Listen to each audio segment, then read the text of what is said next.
आज 26 फरवरी 2024 है। आज से एग्जैक्टली एक साल पहले 26 फरवरी 2023 को दिल्ली के पूर्व उप मुख्यमंत्री आम आदमी पार्टी के वरिष्ठ नेता मनीष सिसोदिया जी को गिरफ्तार किया गया था। उनको पहले सीबीआई ने गिरफ्तार किया और कुछ ही दिन बाद ईडी ने गिरफ्तार कर लिया। आज वो 1 साल से जेल में है। एक ऐसा व्यक्ति, एक ऐसा राजनीतिक नेता, एक ऐसा मंत्री जिसके काम को देश का बच्चा बच्चा जानता है, एक ऐसा व्यक्ति जिसने दिल्ली के लाखों बच्चों को एक बढ़िया भविष्य देने के लिए दिन रात मेहनत करी। आज दिल्ली के लाखों बच्चों के पास एक अच्छी जिंदगी का अवसर है क्योंकि मनीष सिसोदिया जी 8 साल तक दिल्ली के शिक्षा मंत्री थे। लेकिन इसी काम की वजह से जो दिल्ली में अरविंद केजरीवाल जी और मनीष सिसोदिया जी ने किया कि भारतीय जनता पार्टी शासित केंद्र सरकार ने अपनी सारी एजेंसियां अरविंद केजरीवाल की सरकार पर, आम आदमी पार्टी पर छोड़ दी। इस तथाकथित शराब घोटाले की जांच करते हुए 2 साल हो गए। इस 2 साल में ईडी सीबीआई ने मिलकर 500 से ज्यादा अफसर इसकी इन्वेस्टिगेशन पर लगा दिए। हजार में हो रेड कर ली, उनके गांव पर रेड कर ली, उनके ऑफिस पर रेड कर ली, उनके लॉकर पर रेड कर ली, आम आदमी पार्टी के हर नेता, हर विधायक के घर पे रेड कर ली। लेकिन 2 साल के बाद भी इस तथाकथित घोटाले में 1 रुपए की भी रिकवरी नहीं हुई। आप सब मीडिया साथी ये सवाल पूछते हैं कि अगर कोई क्राइम नहीं किया, अगर कोई भ्रष्टाचार नहीं किया, तो फिर मनीष सिसोदिया को बेल क्यों नहीं मिल रही 1 साल बाद? उसका सिर्फ एक कारण है, वो है पीएमएलए कानून, prevention of money laundering act, जो देश का एकमात्र ऐसा कानून है जिसमें बेल मिलना लगभग असंभव है। ऐसा कानून क्यों बनाया गया? ऐसा कानून जिसमें मनी लॉन्ड्रिंग करने के बाद बेल मिलना असंभव है, काउंटर टेररिज्म के लिए बनाया गया था, आतंकवाद रोकने के लिए बनाया गया था, ड्रग ट्रैफिकिंग रोकने के लिए बनाया गया था। लेकिन आज मैं पूरे देश से सवाल पूछना चाहती हूं, क्या पीएमएलए का उपयोग आतंकवाद रोकने में हो रहा है? क्या पीएमएलए का उपयोग ड्रग ट्रैफिकिंग रोकने में हो रहा है? क्या आज पूरा देश ये जानता है कि prevention of money laundering act का ईडी के माध्यम से प्रयोग सिर्फ एक चीज के लिए हो रहा है, और वो है विपक्ष की पार्टियों पर हमला करने के लिए। आज ईडी का प्रयोग, पीएमएलए का प्रयोग सारे विपक्ष के नेताओं पर केस करने के लिए हो रहा है, उनको एक एक करके जेल में डालने के लिए हो रहा है, और जेल में डालने के बाद बेल ना मिलने के लिए हो रहा है। यह सवाल तो उठता है कि अगर भारतीय जनता पार्टी कहती है कि विपक्ष के नेताओं ने जुर्म किया है, भ्रष्टाचार किया है, तो सिर्फ मनी लॉन्ड्रिंग का केस कैसे लगता है? क्यों प्रिवेंशन ऑफ करप्शन एक्ट में केस नहीं लगता? क्यों सीआरपीसी में केस नहीं लगता? इसलिए नहीं लगता क्योंकि उन सब कानूनों में बेल मिल जाती है।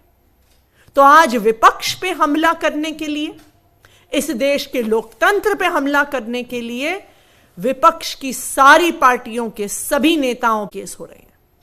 लेकिन मैं भारतीय जनता पार्टी को यह बताना चाहती हूं कि आम आदमी पार्टी, हमारे नेता अरविंद केजरीवाल, हमारे नेता मनीष सिसोदिया, संजय सिंह, सत्येंद्र जैन ना जेल जाने से डरते हैं, ना आपके समन से डरते हैं, ना आपकी धमकियों से डरते हैं। आप आम आदमी पार्टी के कितने भी नेताओं को जेल में डाल दीजिए, हम आपके खिलाफ देश के संविधान को बचाने के लिए लड़ते आए हैं और लड़ते रहेंगे। Thank you. अब सौरभ जी अपनी आगे की बात रखिए। साथियों, पिछले साल जब मनीष जी को गिरफ्तार करने की बातें हम सुनते थे तो पहले तो ये लगता था नहीं ऐसा होगा नहीं, कह रहे हैं भारतीय जनता पार्टी ये संभव नहीं है। और जब गिरफ्तार हुए तो भी ऐसा लगता था कि चलिए महीने 2 महीने के अंदर बेल मिल जाएगी। महीने 2 महीने के बाद 4 महीने हुए, 6 महीने हुए, 8 महीने हुए, लगा चलिए अब हाई कोर्ट दे देगा, फिर लगा चलिए सुप्रीम कोर्ट से मिल जाएगी। सुप्रीम कोर्ट ने बड़ी बड़ी बातें कोर्ट के अंदर कही, उसके बाद भी बेल नहीं दी। उन्होंने कहा नहीं, ट्रायल जल्दी पूरा करे सीबीआई और ईडी, और ना मिले तो हमारे पास आ जाए। ट्रायल भी कोई जल्दी शुरू ही नहीं हुआ अभी तक तो, और 1 साल जो है वो बीत गया। मुझे लगता है कि दुनिया के अंदर इतना बड़ा दुर्भाग्य किसी ही देश का होगा कि आप किसी भी देश के नागरिक से पूछिए आपका देश का शिक्षा मंत्री कौन है, कोई नहीं जानता कौन देश का शिक्षा मंत्री, हमें ही नहीं मालूम। हम तो पॉलिटिकल लोग हैं, मुझे ही नहीं मालूम कौन है। और आप किसी से पूछिए, बिहार में पूछिए कि दिल्ली का शिक्षा मंत्री कौन है, सब बच्चे जानते हैं, सब लोग जानते हैं मनीष सिसोदिया दिल्ली के शिक्षा मंत्री हैं, क्योंकि उन्होंने दिल्ली की शिक्षा को पूरी दुनिया के पटल तक पहुंचाया। शिक्षा के महत्व को राजनीति के अंदर लेके आए, इलेक्टोरल पॉलिटिक्स के अंदर लेके आए, लोगों के मैनिफेस्टो के अंदर लेके आए। ये मनीष सिसोदिया जी का बहुत बड़ा कंट्रीब्यूशन है जो मुझे लगता है शताब्दियों तक जाना जाएगा। और ये बहुत बड़ा दुर्भाग्य है हमारे देश का कि इतने प्रसिद्ध होने के बाद, इतने बड़े कंट्रीब्यूशन के बाद भी केंद्र सरकार ने आज उनको ये सिला दिया है कि वो 1 साल से जेल में हैं। और साधारण जेल नहीं है, उनके ऊपर बहुत बंदिशें हैं, बहुत तरीके से उनको जेल के अंदर कोशिश की जाती है कि वो परेशान हों। और जो बच्चे मुझे लगता है आज से 10 साल पहले पहली दूसरी कक्षा में हुआ करते होंगे जब मनीष जी दिल्ली के शिक्षा मंत्री बने, आज वो बच्चे 11वीं 12वीं में होंगे। और वो बच्चे कह सकते हैं कि उनका जो पूरा का पूरा स्कूल का जीवन रहा उसके अंदर मनीष सिसोदिया जी के कंट्रीब्यूशन को उन्होंने हर रोज़ देखा होगा। और आज वो बच्चे जवान होके वोट डालने के काबिल बनेंगे, और इस काबिल बनेंगे कि वो अपनी बात इस समाज में रख सकें, अपने परिवार में रख सकें। और ये सब लोग देख रहे हैं कि इस तरीके से अन्याय हो रहा है, अपोजिशन पार्टीज को दबाने की हर कोशिश हो रही है। भारतीय जनता पार्टी के कई विधायक साथी आते हैं मेरे पास। एक विधायक साथी आए, बैठे, बोले यार तुम्हारा ये मुख्यमंत्री, माफ कीजिएगा उप मुख्यमंत्री तो अच्छा आदमी था, बहुत भला आदमी था, बेचारे को जेल हो गई। मैंने कहा आप ही लोगों ने तो डाला है जेल में। तो जिस मंत्री के बारे में अपोजिशन के साथी भी पीठ पीछे कहते हैं कि वो अच्छे आदमी हैं, अच्छा काम कर रहे थे, भला आदमी है, ऐसे आदमी को भी जेल में डालना, मुझे लगता है कि राजनीति के अंदर जो नैतिकता थी उसको बिल्कुल जो है पाताल के अंदर भारतीय जनता पार्टी लेके आई है। और जो श्रृंखला उन्होंने शुरू की है, जो प्रेसिडेंट्स उन्होंने राजनीति के अंदर लाए हैं, मुझे लगता है कि उन्होंने देश की राजनीति को एक अनप्रेसिडेंटेड आघात दिया है, एक ऐसा आघात दिया है जो मुझे लगता है कि दशकों तक इस राजनीति के अंदर जो है लोगों को परेशान करेगा। और लोग याद करेंगे कि एक ऐसी भी सरकार थी जिसने इस तरीके के कृत्य किए अपने राजनीतिक विरोधियों के साथ, और उस समय के बाद राजनीति देश की जो है बिल्कुल जो है दुश्मनी, क्रूरता और जिसे कह सकते हैं कि बदला लेने वाली राजनीति की शुरुआत जो है वो इस भारतीय जनता पार्टी ने इस देश में की है। और ये मुझे लगता है बहुत सालों बाद ये चैप्टर होगा स्कूल्स की बुक में कि ये जो मर्यादा ख़त्म करके एक दूसरे से बदला लेने वाली, एक दूसरे को ख़त्म कर देने वाली राजनीति की शुरुआत किसने की, तो कहा जाएगा कि 2014 में एक प्रधानमंत्री बने, उन्होंने इसकी शुरुआत की और उन्होंने देश को जो है गर्त तक पहुंचाया। बहुत बहुत धन्यवाद। सौरभ, आपने कहा कि जेल में बहुत बंदिशें हैं, उन्हें परेशान किया जा रहा है, क्या ये किस तरह की परेशानी? देखिए, मैं भारतीय जनता पार्टी के कई नेताओं को जानता हूं जो इमरजेंसी के वक्त जेल में थे, और आप उनसे पूछिए, वो लोग कहते थे नहीं, हम तो अपना पूरा का पूरा ग्रुप जेल में हुआ करता था, हम गाते थे, साथ रहते थे, बात करते थे। हाँ, इतना ही था कि हम जेल के अंदर बंद थे, बाकी हम सब लोग साथ थे।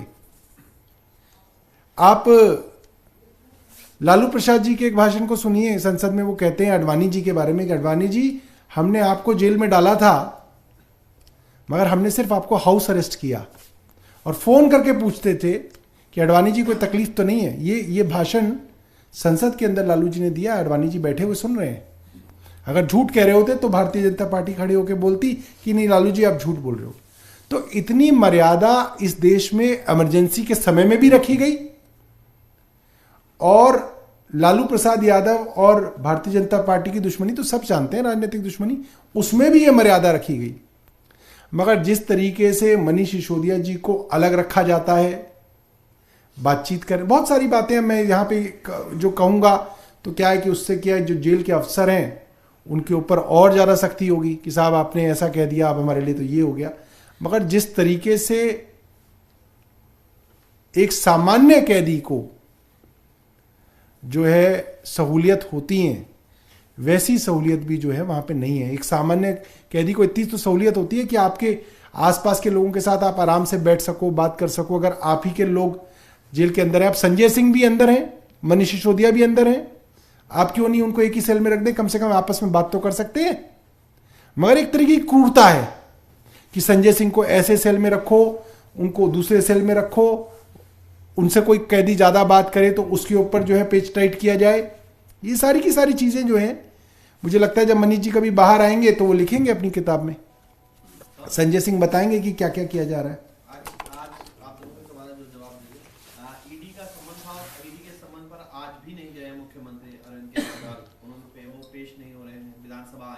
देखिए, ईडी ने सोच समझ के कोर्ट का रुख किया।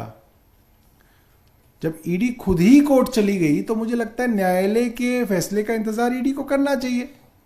न्यायालय ने ईडी के जो केस है उसकी कॉग्निजेंस ली है, मुख्यमंत्री जी को नोटिस दिया, मुख्यमंत्री जी के वकील वहां पेश हुए, उन्होंने अपना जवाब दाखिल दिया। उसके बाद मुख्यमंत्री जी को 16 मार्च तक का समय दिया गया। अब ईडी को इंतजार करना चाहिए कोर्ट का। वैसे भी मुख्यमंत्री अरविंद केजरीवाल जी कोर्ट नहीं गए समन्स के खिलाफ, ईडी खुद कोर्ट गए यह तय करवाने के लिए कि जो समन वो भेज रही हैं वो वाजिब है कि नहीं वाजिब है, वो लीगल है कि इलीगल है। ईडी खुद कोर्ट गई। तो अब तो ये सवाल बनता है कि जब ईडी खुद समन्स के मामले पे कोर्ट गई है तो वो कोर्ट के फैसले का इंतजार क्यों नहीं कर रहे हैं? वो कोर्ट का फैसला आए बिना समन पे समन क्यों भेजे जा रहे हैं? इससे ये साफ है कि ये मामला कोई लीगल इलीगल होने का नहीं है। ये मामला न्याय से जुड़ा हुआ नहीं है, ये मामला किसी जांच से जुड़ा हुआ नहीं है। ये सिर्फ और सिर्फ एक डराने और धमकाने का प्रयास है। क्योंकि अगर ईडी को लीगैलिटी की चिंता होती, ईडी को इन्वेस्टिगेशन की चिंता होती, तो वो ड्यू प्रोसेस ऑफ लॉ जो उन्होंने खुद शुरू किया है उसका इंतजार तो करते। मैम, ईडी का ये कहना है कि कोर्ट वो इसलिए नहीं गई थी कि समन लीगल है या इलीगल है, ये कोर्ट के फैसले से तय नहीं होगा। तय ये होना है कि अरविंद केजरीवाल कब आएंगे और कैसे आएंगे, इसलिए गए थे। तो वो लीगैलिटी, तो अगर ये तय होना है कोर्ट में कि अरविंद केजरीवाल जी कब आएंगे और कैसे आएंगे, तो कोर्ट के फैसले का इंतजार करें ना। वही तो कोर्ट गए हैं। देखिए, कोर्ट खुद जाने के बाद अब जब वो बार बार नोटिस भेज रहे हैं, वो क्या दिखाता है यह दिखाता है कि नोटिस का पर्पस, समन्स का पर्पस कोई इन्वेस्टिगेशन नहीं है, डराना है, धमकाना है, इंडिया अलायंस से बाहर आने का इशारा करना है। वरना अगर ईडी खुद ही ये मैटर कोर्ट लेके गया है कि अरविंद केजरीवाल कब पेश होंगे,